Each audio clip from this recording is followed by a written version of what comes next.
दांत में कीड़ा लगा है लेकिन दांत निकलवाना नहीं चाहते। आरसीटी सुना है लेकिन डर लगता है। तो आइए जानिए इस वीडियो में आरसीटी से रिलेटेड हर सवाल के जवाब बहुत ही आसान भाषा में, विदाउट एनी कंफ्यूजन, बिना किसी कंफ्यूजन के, जो आमतौर पे पेशेंट्स हमसे क्वेश्चन पूछते हैं और हम पेशेंट्स को जवाब देते हैं। Hello, I am doctor Swati. I am practising dentist in Lucknow. Video शुरू करने से पहले अगर आपने हमारा चैनल सब्सक्राइब नहीं किया है तो उसे सब्सक्राइब कर लें और बेल आइकन को प्रेस करना ना भूलें। सबसे पहला क्वेश्चन दिमाग में यही आता है जब भी पेशेंट हमारे पास आता है, पेशेंट के दांत में बहुत तेज दर्द होता है, वो कहता है हमसे, मैम दांत निकाल दीजिए।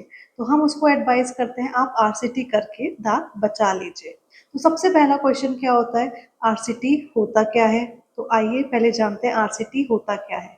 आरसीटी, जिसे हम रूट कैनाल ट्रीटमेंट कहते हैं, ये एक दांतों को बचाने का प्रोसीजर होता है। इसमें हम दांत, जो भी हमारा दांत गला हुआ पोर्शन होता है, कैविटी वाला पोर्शन होता है, उस दांत को पूरी तरीके से साफ करते हैं। पल्प चैम्बर में जाते हैं जहाँ पे दांत की नस होती है। फिर हम उसकी सफाई करके दांतों की जड़ की सफाई करते हैं, अच्छे से उसको क्लीन करते हैं। फिर उसके अंदर एक ऐसा मटेरियल भर देते हैं जिससे जो जड़ के अंदर भरा जाता है और उसके ऊपर से हमारी फिलिंग हो जाती है। इसे हम आरसीटी कहते हैं।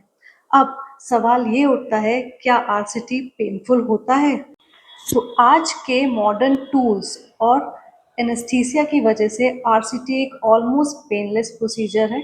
बट थोड़ा बहुत नमनेस वगैरह, थोड़ा बहुत सोरनेस रहती है। बट टोटल प्रोसीजर आरसीटी के टाइम पे बिल्कुल पेनलेस होता है, क्योंकि हम उससे पहले, आरसीटी शुरू करने से पहले, एक लोकल एनेस्थीसिया का इंजेक्शन दे देते हैं। अब सवाल ये उठता है, क्या आरसीटी कराना ज़रूरी है? क्या सिर्फ हम दवाई खा के भी दांत का इन्फेक्शन खत्म कर सकते हैं? तो जी, आरसीटी कराना एक ज़रूरी होता है। दवाई खा के आपको टेम्पररी रिलीफ तो मिल सकता है, आपका दर्द कम हो सकता है, टेम्पररी सिम्टम्स रिलीफ हो सकते हैं, लेकिन जो दांत का ट्रीटमेंट होता है वो आरसीटी ही होता है। दांतों का इन्फेक्शन आरसीटी ही खत्म करता है। अब लोग पूछते हैं, क्या आरसीटी एक ही बार में हो जाती है या बार बार आना पड़ता है? तो वो दांत के इन्फेक्शन पे डिपेंड करता है। कई केसेस में आरसीटी सिंगल सिटिंग में भी हो जाती है, लेकिन जिन दांतों में इन्फेक्शन होता है या ज़्यादा इन्फेक्शन हो जाता है या स्वेलिंग होती है, उन केसेस में 2 से 3 सिटिंग भी लगती है। पहली सिटिंग में हम इन्फेक्शन खत्म करते हैं, दूसरी सिटिंग में भी क्लीनिंग होती है, एंड फाइनल सिटिंग में उसको बंद कर दिया जाता है। अब लोग ये पूछते हैं, क्या आरसीटी के बाद कैप लगवाना ज़रूरी होता है? तो जी हाँ, आरसीटी से दांत वीक हो जाता है और कैप लगा के हम दांत को और स्ट्रॉन्ग बना सकते हैं, दांत की लाइफ बढ़ सकती है। तो कैप लगवाना आरसीटी के बाद ज़रूरी होता है। अब लोगों का क्वेश्चन ये होता है कि आरसीटी कराने के बाद टूथ की लाइफ कितनी होती है? तो आरसीटी कराने के बाद टूथ की लाइफ लगभग 10 से 12 साल की होती है। अगर आप उसमें कैप लगवा लेते हैं, कैप लगवा के और थोड़ी लाइफ उसकी बढ़ जाती है। जब भी आप कुछ कड़ा खाते हैं तो उसमें टूटने के चांस ज़्यादा होते हैं। आरसीटी ट्रीटेड टूथ टूटने का चांस ज़्यादा होता है। नॉर्मली जब हम खाना खाते हैं तो दांत नहीं टूटता है, लेकिन आरसीटी के बाद टूथ ब्रिटल हो जाता है, उसमें से मॉइस्चर निकल जाता है। तो उसके कुछ भी खाने, कुछ भी कड़ी चीज़ अगर आप उससे खाएंगे तो उसके टूटने के चांस ज़्यादा रहते हैं। इसलिए हम उसके ऊपर कैप लगाते हैं। उससे आरसीटी की लाइफ और ज़्यादा लंबी हो जाती है। हमने 10 से 15 साल के भी केसेस देखे हैं जो आरसीटी के अब तक चल रहे हैं। अब लोगों का क्या सवाल होता है, डॉक्टर आरसीटी में खर्चा कितना आएगा? तो आरसीटी का खर्चा डिपेंड करता है कई सारे फैक्टर्स पर। कहाँ आपकी क्लिनिक है, किस एरिया में क्लिनिक है आपकी, किस सिटी में क्लिनिक है, डॉक्टर की एक्सपर्टीज पे, डॉक्टर क्या मटेरियल यूज करता है, बहुत सारी चीज़ों पे आरसीटी का खर्चा डिपेंड करता है।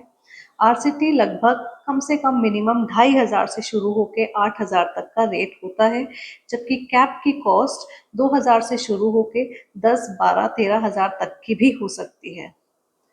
अब लोग पूछते हैं कि आरसीटी कराने के बाद हमें क्या प्रिकॉशंस रखनी चाहिए, क्या खाना खाना चाहिए और क्या नहीं खाना चाहिए। जिस टाइम पे आपकी आरसीटी चल रही होती है उस टाइम हम यही एडवाइस करते हैं कि आप दूसरी तरफ से खाएं। और आरसीटी के कराने के बाद भी अगर आपने कैप नहीं लगवाई है तो बहुत कड़ी चीज़, आरसीटी वाले दांत से ना काटें, क्योंकि उसके टूटने के चांस बढ़ जाते हैं। दूसरी कोई भी बहुत ज़्यादा गर्म चीज़, अगर आपके दाँत में इन्फेक्शन है या पस है, तो बहुत गर्म चीज़ हम एडवाइस नहीं करते, उसके पस के फैलने के या स्वेलिंग आने के चांस और बढ़ जाते हैं। बाकी आप नॉर्मल फूड कुछ भी खा सकते हैं, अगर आपने कैप लगवा रखी है तो आप कुछ भी खा सकते हैं। लेकिन अगर आपने कैप नहीं लगवाई है, तो आरसीटी ट्रीटेड टूथ से हम बहुत ही कड़ी चीज़ या बहुत हार्ड चीज़ ना खाएँ। अब सवाल ये आता है, अगर मैम आरसीटी फेल हो गई तो क्या करें? अगर आरसीटी फेल हो गई तो उसमें आप री आरसीटी करवा सकते हैं। और भी मॉडर्न टेक्निक्स होती हैं जिसमें हम एपिसेक्टोमी कहते हैं, और भी प्रोसीजर्स होते हैं, इतनी डिटेल में हम नहीं जाएंगे। लेकिन री आरसीटी करवा के आप दांत को दोबारा से सुरक्षित कर सकते हैं। अब हम बात करते हैं कुछ आरसीटी से रिलेटेड मिथ्स की, जो लोग कुछ सोचते हैं। लोग ये सोचते हैं कि दांत की आरसीटी कराने के बाद दांत मर जाता है, तो ऐसा नहीं है। एक दांत में से हम पल्प निकाल देते हैं, लेकिन दांत एक नॉर्मल तरीके से फंक्शन करता ही है। जैसे आप नॉर्मल दांतों से खाते हैं, वैसे ही उस दांत से भी आप खा सकते हैं। दूसरा सवाल ये उठता है कि आरसीटी कराने के बाद कभी दर्द नहीं होता, तो ऐसा नहीं है। आरसीटी के बाद भी थोड़ी बहुत सोरनेस रहती है, जो कि मैनेजेबल होती है। तीसरा, लोग कहते हैं कि दांत निकलवाना बेटर ऑप्शन है एज कम्पेयर टू आरसीटी, तो हम ये बिल्कुल नहीं मानते। हम चाहते हैं कि दांत बचाना एक बेटर ऑप्शन है एज कम्पेयर टू दांत निकलवाना। तो जहाँ तक हो सके आप दांत को बचाइए। आजकल तो इतने नए नए मॉडर्न टेक्निक्स आ गई हैं कि आप सिंपल सी एक जड़ भी बची होती है जिसमें छोटा सा क्राउन पोर्शन भी होता है ना, तो हम उसको भी बचा लेते हैं। उसमें भी पोस्ट एंड कोर करके बचाते हैं। जहाँ तक आपके मुंह में नेचुरल दांत बचे रहें, उतना ही आपको इन फ्यूचर ओल्ड एज में जाके उतना ही आपको उस चीज का फायदा मिलता है। तो दोस्तों, अगर आपके दांत में दर्द है तो आरसीटी से डरना नहीं है, आरसीटी को समझना है। दांत को हमें बचाना है, दांत को निकलवाना नहीं है। अगर आपको हमारा वीडियो अच्छा लगे तो इसको लाइक ज़रूर करें, और उन लोगों के साथ शेयर करें, अपनी फ्रेंड्स के साथ, फैमिलीज के साथ, जिनको आरसीटी कराने की ज़रूरत पड़ सकती है। अगर आपको हमारा वीडियो अच्छा लगे तो हमारे चैनल को सब्सक्राइब करना ना भूलें, और बेल आइकन को प्रेस करना ना भूलें। Thank you.